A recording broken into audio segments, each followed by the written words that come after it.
Alright, so this was recommended by a viewer, so we're gonna look at this.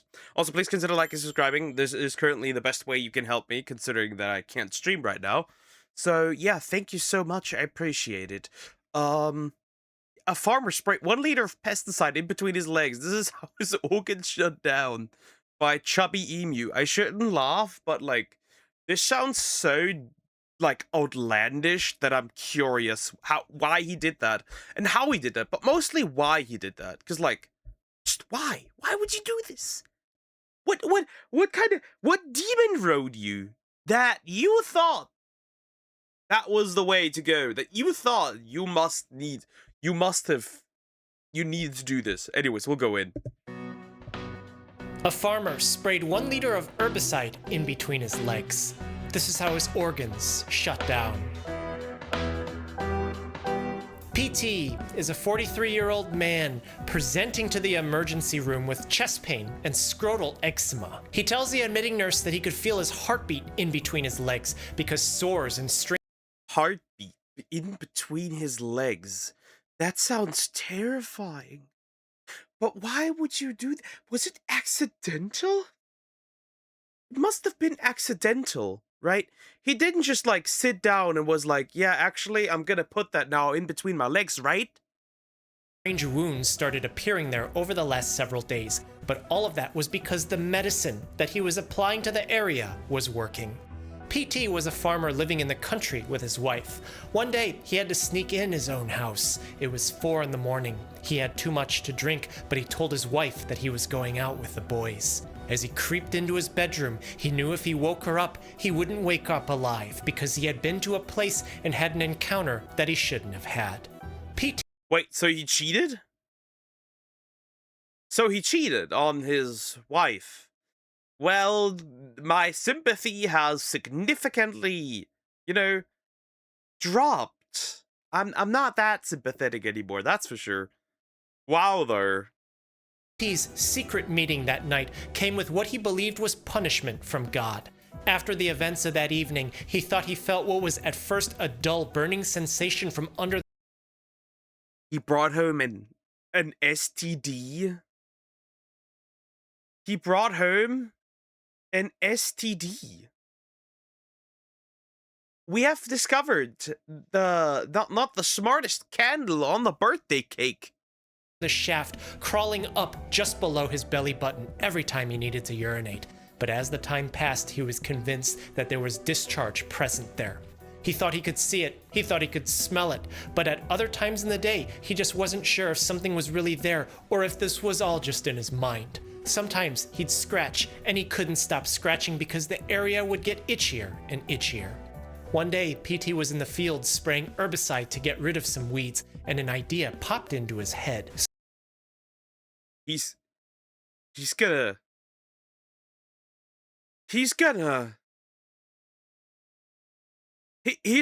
spray it on his balls.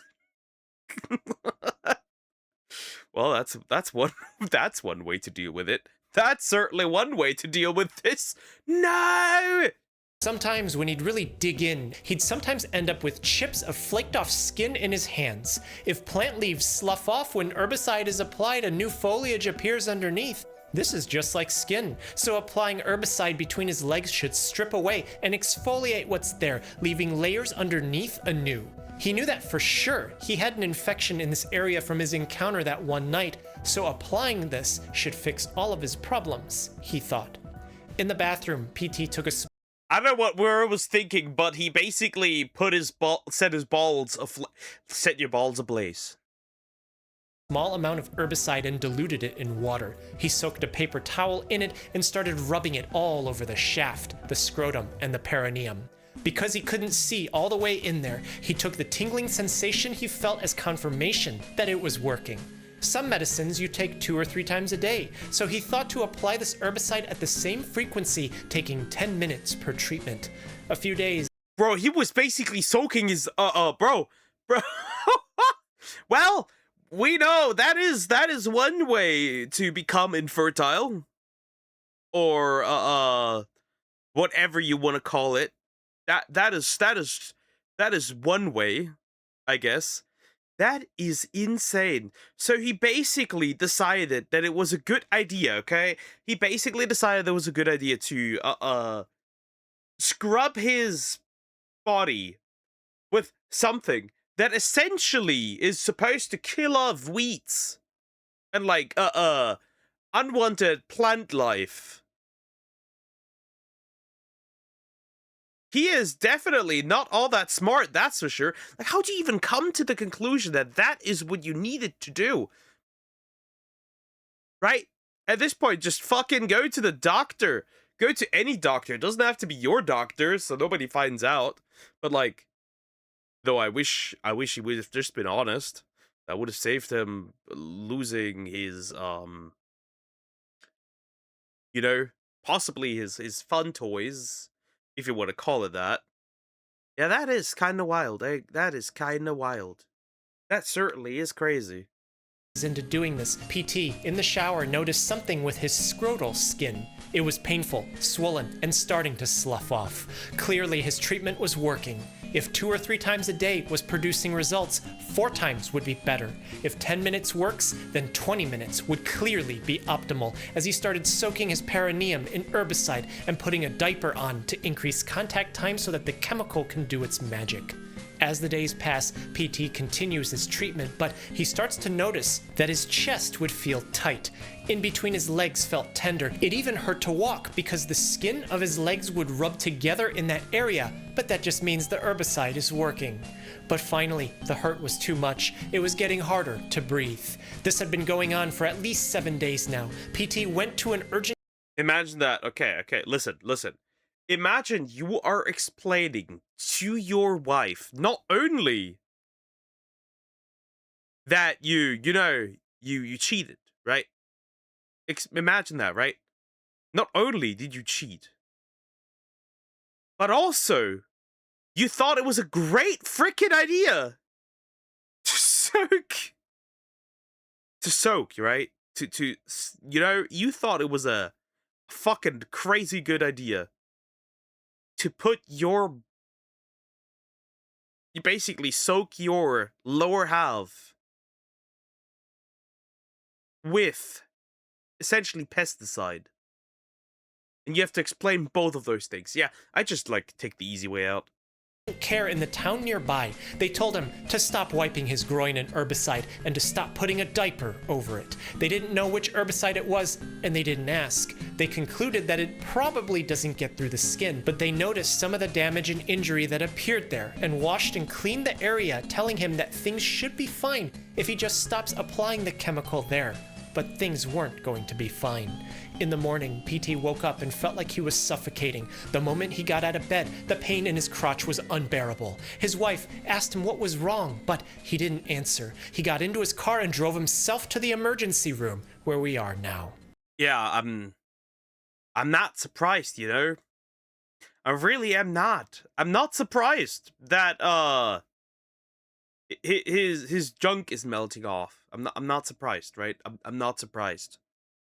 At physical examination, the medical team found that PT's blood pressure and heart rate were normal. His breathing appeared to be labored. When they saw the wounds between his legs, they saw the area was swollen, eroded, with bloody scabs. Scrotal skin was bleeding and it was ulcerated, and parts of it appeared to be necrosed. They noticed on his legs a dark-colored liquid that appeared to have splashed or rubbed on, likely from the diaper that they had to peel off to examine the area.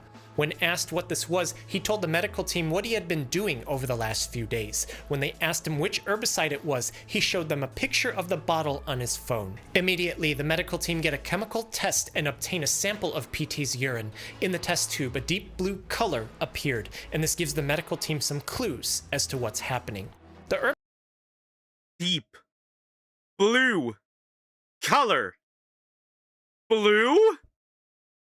herbicide that PT rubbed on his body is paraquat, used in agriculture in the United States under restricted use, due to the fact that its misuse can result in fatal toxicities. Restricted? You put something so toxic into himself? What on earth? However, the mechanism whereby it exerts that toxicity is why it's so effective as an herbicide, and all of this derives from its chemical structure. Plants use sunlight to conduct photosynthesis to produce energy necessary for their survival. Water and light are used to transport an electron through a chain with the end result of energy and oxygen produced. Electrons are subatomic particles that are associated with energy, and their movements are responsible for electricity. But when paraquat is sprayed onto the plant, it has an extreme affinity for one electron to get sucked into its structure. Electrons are negatively charged, so when a chemical gains and incorporates that electron into its structure, its total charge reduces by 1. So we'd say that paraquat gets reduced. Oxygen is abundant in plants, and it comes into contact with this reduced paraquat. They react. Oxygen takes the electron, reducing itself before it goes on to cause permanent damage. Paraquat is then available to steal more electrons, cycling nonstop. This disruption of biochemical equilibrium is the primary driver of paraquat's herbicidal mechanism, but this exact same mechanism plays out the same way inside of humans. But PT never put paraquat inside his body. It was only ever on his skin. So what's happening here? When the medical team did the urine test... Well, see, technically, if he sprays it, right? So, a wiener has an opening in the front, for those of you who don't know. And technically, that way it can go in. Also, the scratching, right? Technically, he probably had open wounds down there, right? So, technically, that's still, right? That's the way it got in. That's the way it got in, right? The STD in combination with the pesticide.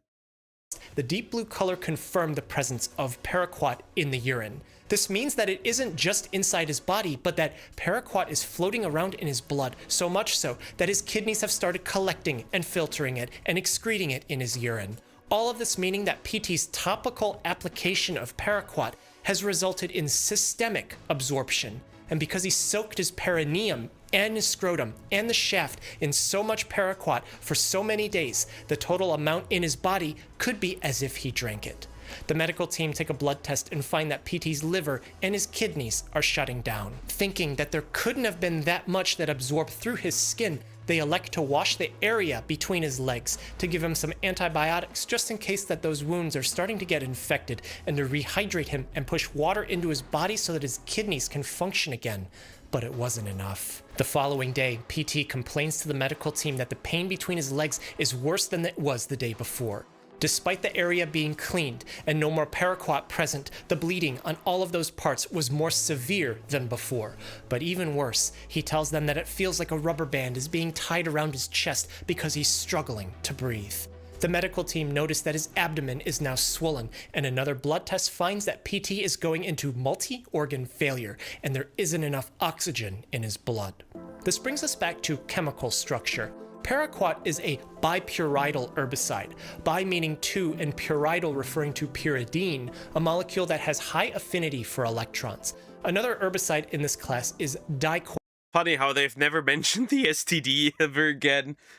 He probably killed off the STD in the process, but that wasn't really helpful. Something that you can get off the shelf in home improvement stores in the United States.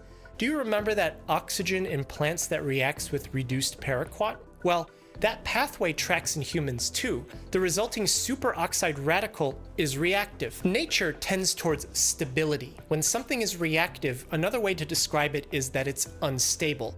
And in order to stabilize itself, it needs to react with something. We know that matter is conserved, meaning that it's neither created nor destroyed. So if something is unstable, and to stabilize itself, it reacts with something else, then a transfer of matter occurs at this time.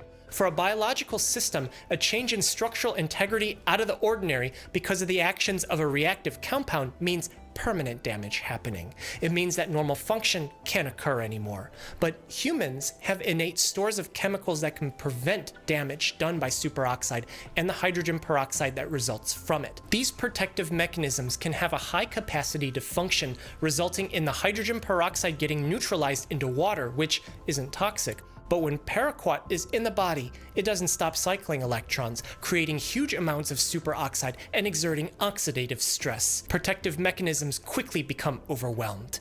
As the hours pass, PT starts to fall in and out of consciousness. Because his oxygen level in blood was low, the medical team gave him some supplemental oxygen through a mask, but his condition kept getting worse.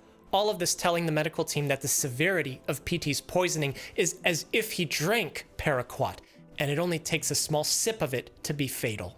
Typically, when substances are applied dermally, they don't usually result in systemic toxicity. The skin has proteins and specialized structures to protect the body from Yeah, but the problem is that he had opened wounds due to the scratching, and right, obviously, there's down there. Still an opening. It's a small one, but it's there, so it can get technically travel inside the body somehow. I'm assuming, even without the wounds. So it's probably not best to do that. Well, lesson learned. Could you refer to this as karma?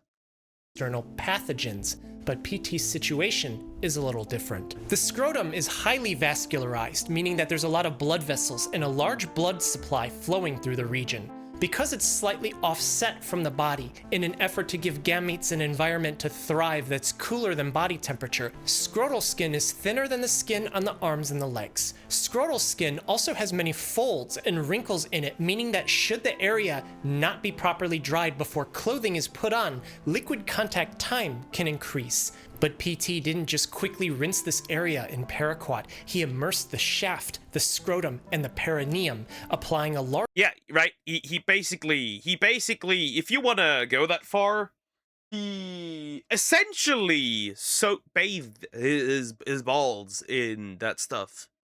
Large amount, but then he didn't clean it off and put a diaper over it, dramatically increasing the contact time that paraquat had with his skin.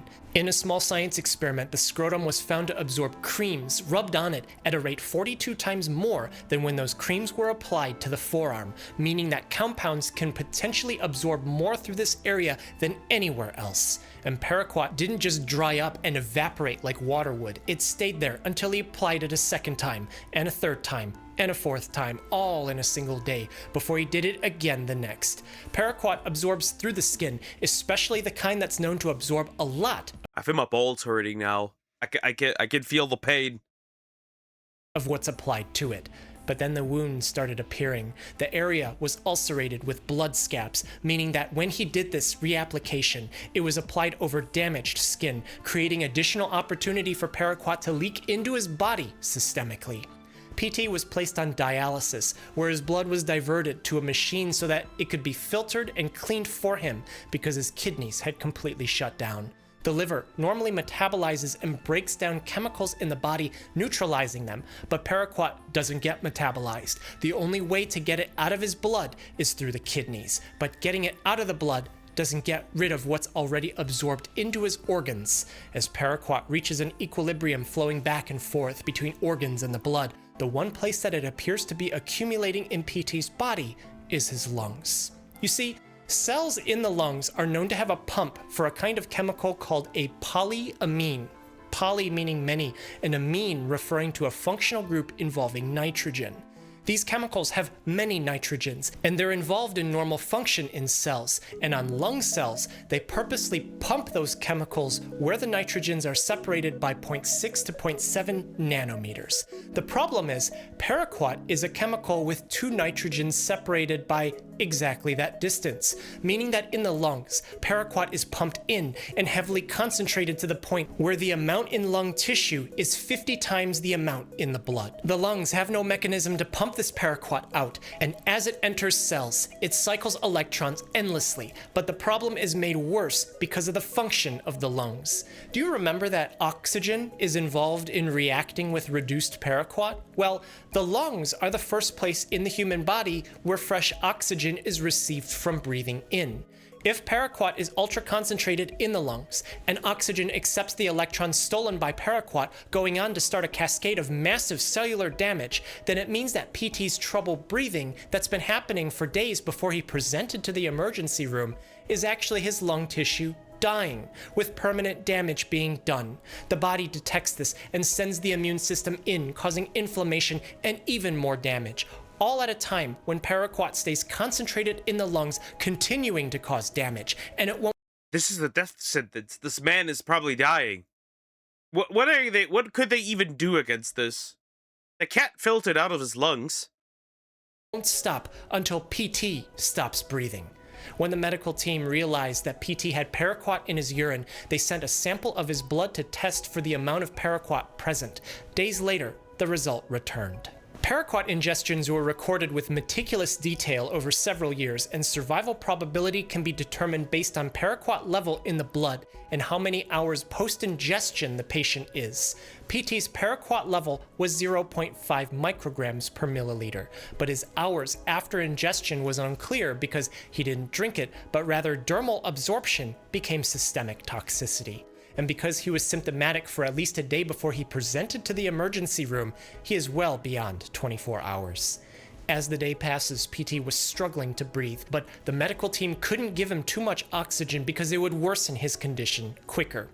Bipyridal herbicides don't have an antidote. There isn't any way to easily remove it from the blood, and there isn't any way to suck it out of his organs, and there isn't any way to regrow the parts of his lungs that have already died. At 6 days after he initially presented to the emergency room, the medical team noticed that PT had an erratic heart rhythm. It developed into a situation where his heart started shaking in place, not actually coming together to make a full contraction to move blood throughout the body.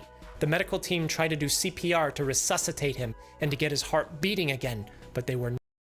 He died. All because he cheated on his wife and didn't want to admit it. Or just go straight up hit up a doctor for his STD. Not able to bring him back. At autopsy, widespread lung fibrosis was found in PT consistent with systemic paraquat poisoning.